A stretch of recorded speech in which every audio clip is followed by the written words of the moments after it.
Hello friends, welcome to Tori Talks TV, and welcome to our review of This Is Us Season 3, Episode 16.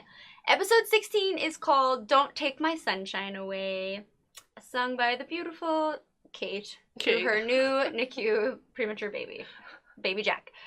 So it does open up where they are in the NICU and Beth and Randall are visiting, and like I said, Kate's over there singing to the baby, just trying to make the best of the situation because you know he's obviously very fragile and tiny. He's so tiny, right 2.5 pounds. Yeah, Very tiny. He's itty bitty, and half then weighs more than that. Right, and then there's Toby over there like freaking out, like he's having a really rough time with it because he doesn't like all the tubes in him and them sticking needles, and he's like, leave him the alone. catheter. Yeah, and he kind of was losing it. I was afraid he was going to go into another like bout of depression. Yeah, I know. He was kind of like, I was worried about it too. Spacing. And there's Kate again having to be like talk him through it, but also be worried about her son, you know. Yes. So it was really sad, but luckily, like he does finally come around, and he ends up holding baby Jack. I like how she kind of like made him do it too. It was kind of like tough love. Like, you're gonna do this. I'm gonna go take a shower. I mean, it's hard enough being a first-time father as it is, but first-time father to a little premature baby. I know that you don't get to like snuggle and cuddle with.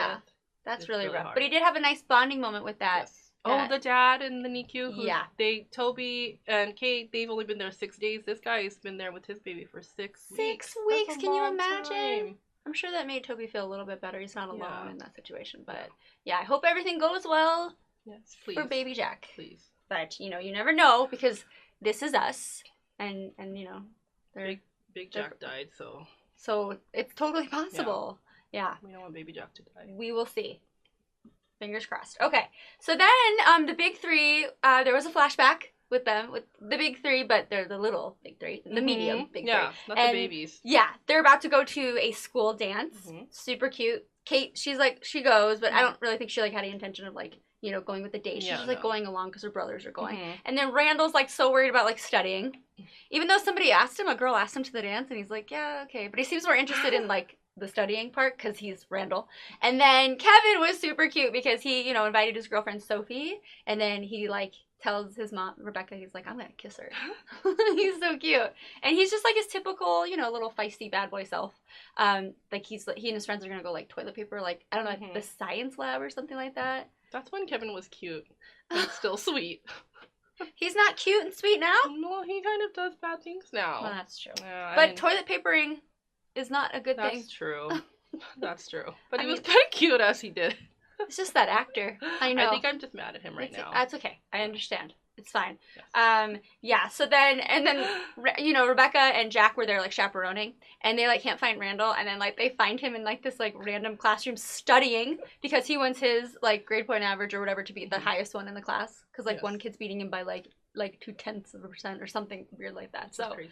Yeah, and like they like finally convince him to go and dance with that girl that asked him to go, and he's like, fine, but if I don't get into an Ivy League college, it's your fault. Super cute, overachiever. Maybe OCD. Yes, anyway, maybe a little bit, yeah. So then back to grown-up Kevin. So Kevin and Zoe are in couples counseling. But I mean, I understand. There's a lot going on. She has a really like painful past. Yes. And then now he's drinking again, and that can't make her feel good or secure, which is like probably all she needs in a relationship at this point. So they're talking to the therapist, and Kevin, of course, is charming. Oh. And he's charming the therapist, and she's like, I know, I get it, he's cute.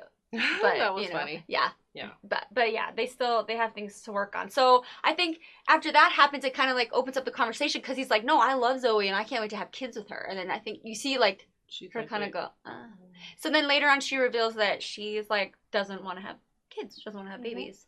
And she's like, you know, if we're going to move forward with this, I need to know if that's like a deal breaker, but you know, go and think about it. So he does.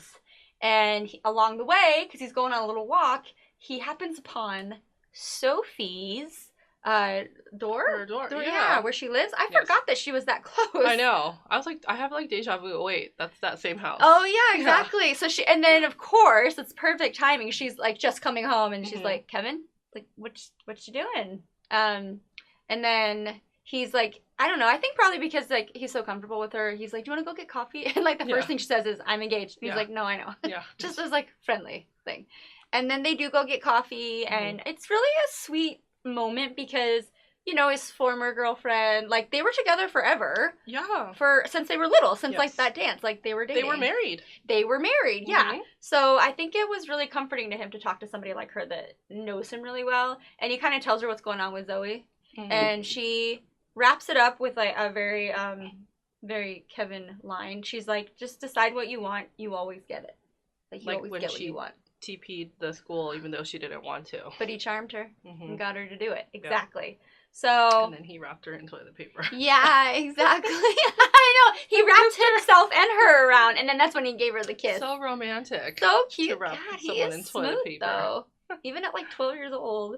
So she, at that same meeting, she was saying how she like met her fiance, and like I guess he was like singing a Billy Joel song or whatever. Yeah. So it was really cute because so Kevin does go back to Zoe and he decides, no, like, I want you, and we don't have to have kids, and he's totally fine with it, and it was really cute.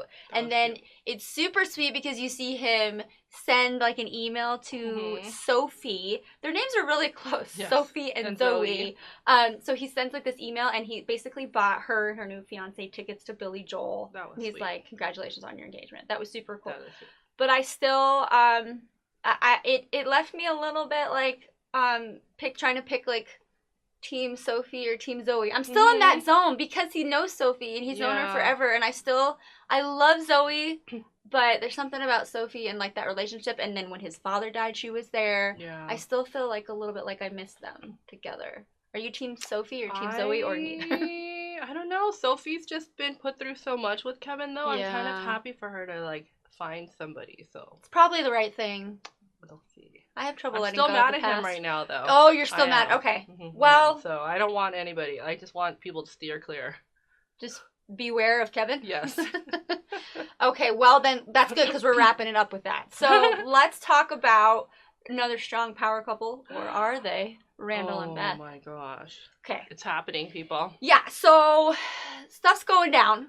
Randall's like super busy being like the politician that he is in his new position, and then of course Beth is busy, you know, teaching dance like she always wanted to. And it seems like they're having trouble like, you know, being there for each other. It's a lot of work trying to like get home in time so Beth can go teach her class, and then he has to take over the parental duties and also do his like homework.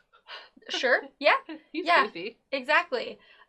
So he asked Beth to go to like this dinner. I guess it's like people that he works with or whatever, and she's like, well, she agrees to go. I think reluctantly though, right? Well, because first he does make it home in time to like have her teach the class, but then he misses the recital. Her recital. Yeah. And then, so I think she kind of got past that, but then it seemed like the next day was like, oh, there's an important dinner, I need you to be there. And she was like, well, I have a thing I need to do. But he's like, this is super important to me. Like, you know, I would think that if I told you how important it was, you would be here. Right. And so she's like, okay, I'll be there. Right. So when he arrives at the dinner, because he's thinking she's going to meet him there because she's coming from her work, and she's like super late. Yeah. And in a moment of sitting just in the car, total, rage, he leaves her a voicemail because her phone is just going right to voicemail, and he says some pretty nasty things on that voicemail. It was a rage voicemail. It sure was.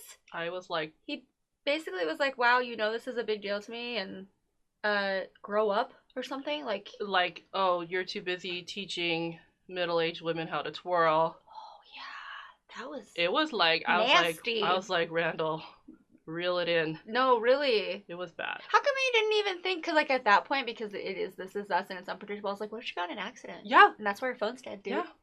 Rude. So. Like, it's going straight to voicemail. Yeah. Wouldn't you worry? Yeah. Didn't he even accuse her of turning off the phone so that she wouldn't have to deal with him? Exactly. So he goes in without her to the dinner, and then she ends up showing up. And she's like, sorry, my phone died. And then you just see Randall's face. He's like, oh. Shoot, she's gonna hear that voicemail. And she even was like, oh, do you have a charger? And he's like, no, we'll charge it later. And then the lady of the house was like, no, we've got chargers everywhere. Because, you know, it's 2019. She's like, great. And Randall's just like, oh, man. So they have their dinner, and Beth was so good at the dinner. She pleasant. was so charming, very pleasant. Yeah, exactly. Yeah. And then they leave, And all I was thinking was like, oh my gosh, did she hear the voicemail? Did she hear the voicemail? And she plays it off really well until they shut the door. They just left. And yeah, and then she lets him have it. Well, he tries to be like, oh, you know, I left a voicemail. It was kind of mean. You should just delete it. No big deal. And she's like, oh, you mean the voicemail where you said blah, blah, blah, blah, blah? Yep. I was like, so she was such, like, she totally, like, let him, like, she still performed for him at the dinner, like, which is so commendable. I know. She didn't try to, like, cause a scene there. Which I was like, oh, Beth. I love Beth. Yeah, I know. That was pretty big of her. Yeah. And then she ends up saying, oh, well, you have a cot in your office. You can go sleep on it. So then, no. So she goes back home, and then he, like, storms through, and he's like, I'm not sleeping on the cot. And he's like, you want to do this? And, like, basically, like, this has been building for a while. Like, we've got stuff to talk about. Last scene you see, Randall, like, slams the door. They're about to hash it out. Or have mad sex. Maybe in that order. Hash it out and then make up. Yeah. But that is the end of episode 16. More to come. There are 2 episodes left of this season. What do you think they have in store for us? Don't you let Baby Jack die. Don't you? Well, there was, you know, there was like a sweet moment where Rebecca and Jack are dancing. When they're the chaperones of the dance. dance. And they were like imagining like what their kids' happy ever after will look like. And they look at their kids at present day when they're little and they're like, you know, having cute little like fun puppy love things. And then it flashes to their current stage. And it was really sad because it's like, oh, this is your happily ever after. And then you see like Kate with her baby. I know. And then Kevin and where he's at with his relationship. And his sobriety. Yeah. And then Randall and Beth fighting. Things aren't going great. So it's like happily ever after is not so happy. Maybe it's not really realistic. No. Not in the world of This Is Us. So. No. How about that? Right. We'll leave you with that. Yes. Thanks so much for watching, you guys. We'll see you next time when we review episode 17 of This Is Us Season 3. Thanks for watching. Bye-bye.